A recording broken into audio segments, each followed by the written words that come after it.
دکتر محمد رفیع حمیدی مشهورترین متخصص جراحی قلب اطفال و بزرگسالان می باشد. حال متخصص مذکور تمامی عملیات‌های قلب و سوراخ قلب اطفال را با کمترین هزینه با داشتن وسایل مجهز و تجهیزات پیشرفته با معیارهای استاندارد و اطمینان کامل اجرا می‌نماید. داستان مریضی که ما داشتیم در مزار شریف بودن، قسمت پایشون تکلیف پیدا شده بود.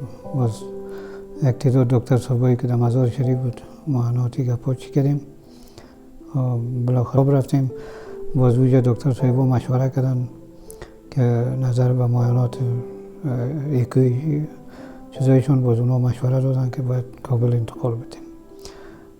باز کابل، ما شفاخانه کابل که معلومات از یک دکتر صاحب دیگه چی کردیم، اونا برای ما راهنمایی کردن که شفاخانه رایل مدیکال کمپلکس بهترین شفاخانه است. یا دکتر صاحبای مجرب فوق العاده اونجا هستن، متخصصین بسیار برجسته دیگه. باز ما نظر به هدایت از دکتر صاحبای مزار باز حرکت کردیم طرف مزار شریف کابل آمدیم. شامی که آمدیم مریض ما یک ذره وضعیتش خوب نبود، بسیار به ما اوجش درد و پایشون رسیده بود چون رگایشون بند بود و ما اثر از اون باز دکتر صاحبان تقریبا 11 به شب آمدن مریض ما رو دیدن که وضعیتش بسیار چیست که نظر به اون تکلیفش آماده عملیات است که اینا باید عملیات شود، زودتر مریض نجات پیدا میکنه دیگه. محترم دکتر صاحب محمد رفیع حمیدی که دکتر متخصص رگ و قلب و چیز هستن، شفاخانه رایل همراه ما بسیار مهربانی لطف چیزا کردن. ساعت 11:30 بجه شب و تا از بستر خواب آمدم مریض ما رو دیدن، گروپ خود آماده کردن و شروع به عملیات و مشوره چیزای ما رو گرفتن.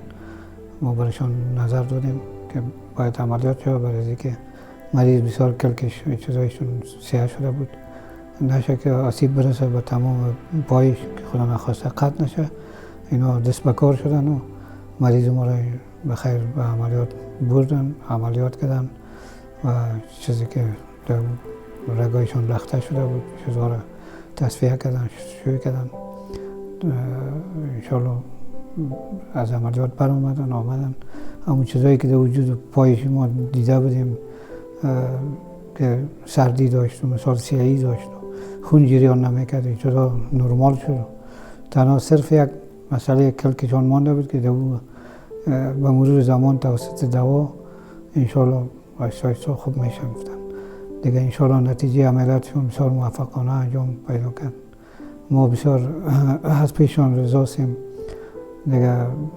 برخوردشان تمام کارکنای شفاخانه تا از پیاده گرفته تا رئیس تمامشون که تمام خلق نیکو برخورد خوب دیگه.